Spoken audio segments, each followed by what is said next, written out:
You ask Tiger to solve.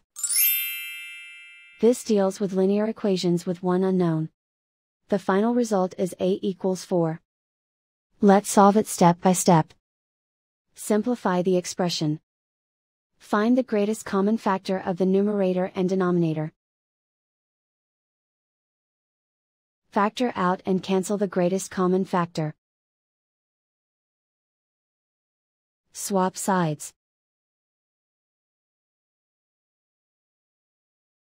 Isolate the a.